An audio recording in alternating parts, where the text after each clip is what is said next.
So clearly you have to be able to attract the same kind of speakers and performers that we are doing. That clearly is a given, and obviously they'll have to factor in the travel time. That's a given. Yeah. My own view on this really is, it will happen if you can deliver an engaged audience too, because speakers and performers are looking for increasing engagement, and not people who are just cursorily coming and disengaged with the subject. True. The quality of the questions, because people actually, I can tell you a lot of speakers who come, even though our profile is going more and more younger, they keep saying, I want to meet more young people. And I keep saying, we are happy to take you to other universities and do this thing. Then it becomes a question of time, where are you located? So one thing really is what I would call in terms of an engaged audience. The second thing is, when you do this as a university, let's say here, you should be ready to imagine this as a larger public good that goes beyond just your college students. Yeah. You must be ready to throw it open to the neighborhood. True. So you make your neighbors saying that, hey, this is happening out here and you're welcome.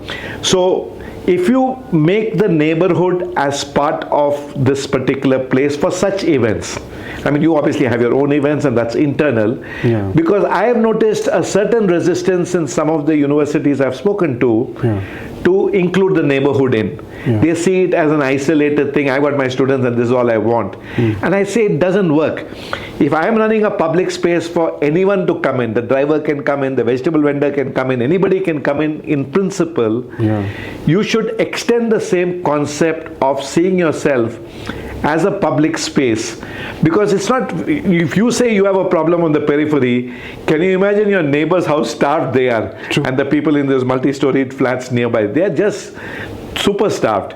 So I personally think if you co-opt them into the larger idea of what this is going to be, it is necessary for the space to be seen as a public space and not a private university space. There's a distinction to the two, which I'd like to stress. It will help in that manner. The third is to start by imbibing on YouTube the kind of content that's available, where at least for your day scholars, etc., they say, okay, once in a way, let me go to places, whether it be a BIC, Ravichandar, wherever they want to go, Indian music experience, to go and expand their horizon by going to those places and get involved, get engaged. Some of them will become ambassadors, saying we have to get a subset of those kind of events out here. The only weakness I see is the location and therefore the time. And therefore you have to level with people that I need half a day of your time to be able to do this, for you to come, do this and go back. But I think if you deliver what we have seen in BIC over the last 4 years since we went to a new property, once you have good quality content delivered consistently, automatically word spreads that this is a good place to be in and to be this thing. So consequently today, for example, a lot of our problems are solved because people want to be at BIC because they have heard about it. It's the same case with our Bangalore Literature Festival. People want to be about it because the previous people who have come have spoken well about it, and that word of mouth spreads. It's an organic process, it's not overnight, but you have to work to a plan which will have elements of being a little more inclusive, finding the right set of people who are ready to come here and engage, and that engagement needs to be good for them to tell others that next time you're in Bangalore, stay on for another day and do this. Trust me, it's worth your time.